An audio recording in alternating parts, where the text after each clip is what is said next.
उत्तर प्रदेश की राजधानी लखनऊ में एक सनसनीखेज मामले में एक नाबालिग बच्ची 6 साल की उसके साथ छेड़छाड़ होती है और आरोपी जो कि बुजुर्ग एक तरीके से है वो सामने आता है। इस पूरे मामले पर पीड़ित परिवार एफआईआर दर्ज करता है और पुलिस कार्रवाई भी करती है, लेकिन इन सब के बावजूद अब वही जो परिवार है आरोपी का उन दबंगों के जरिए महिला को धमकाने की और उससे मुकदमा वापस लेने की बात कही जा रही है।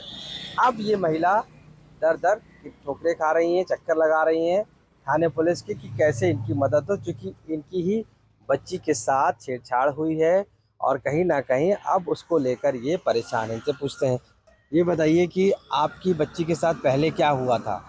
मेरी बच्ची घर की तरफ वही खेल रही थी और वो आरोपी कल्लू जो है वो मेरी बेटी को बहला फुसलाकर बाग की तरफ लेकर गया, करीब 2-3 किलोमीटर की दूरी पर। वहां ले जाकर इसको निर्वस्त किया और इसके साथ दुष्कर्म करने की कोशिश की।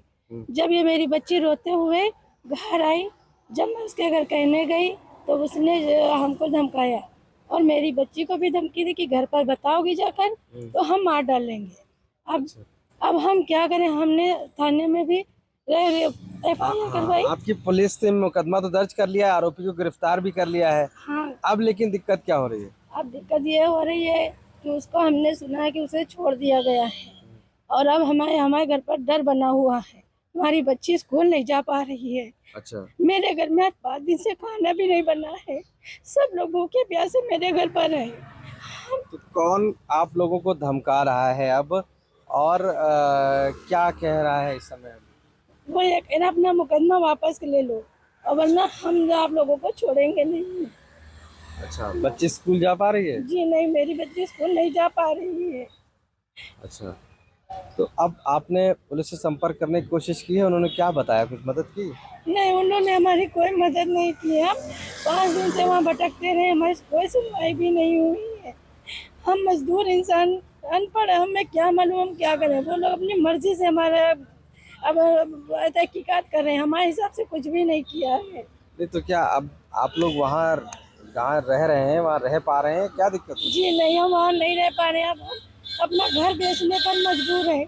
अगर हम सरकार से गुहार लगा रहे हैं, अगर हमारी सुनवाई नहीं हुई, हम सब परिवार हम आत्महत्या करने जा रहे हैं। अब अभी कौन कौन आपको परेशान कर रहा है? वहाँ अभी पर कौन लोग हैं इनके जो दबंग के साथी हैं, जो जेल गए उन्हीं के साथी हैं? उन्हीं के साथ ही हैं और वही उनके ही सहयोगी हैं। वही लोग हमें धमका रहे हैं। अच्छा, तो बच्ची भी आपकी परेशान हो रही है काफी? जी, मेरी बच्ची बहुत परेशान है, घर से नहीं निकल रही है। मेरे सभी बच्चे डरे हुए हैं, कोई बाहर नहीं जा पा रहे हैं क्योंकि वो लोग हमें धमकाते हैं, आँख दिखा रहे हैं कि तुम लोगों ने हमारे से हमारा क्या कर लिया है। आप चाहती क्या है, क्या होना चाहिए इसमें? हमें इंसाफ मिलना चाहिए, हमारी बच्ची को इंसाफ मिलना चाहिए। जो लोग आपको धमका रहे हैं उन पर कार्रवाई चाहती हैं? जी हाँ, सरकार से हमारी सिर्फ इतनी ही गुजारिश है कि हमारी सुनवाई की जाए, हमें मदद मिलना चाहिए, हमें इंसाफ मिलना चाहिए। ठीक है। महिला होने के नाते अब इनके सामने दिक्कत ये है कि वही दबंग लोग जो आरोपी था मेन, उसके सहयोगी अब लगातार धमका रहे हैं।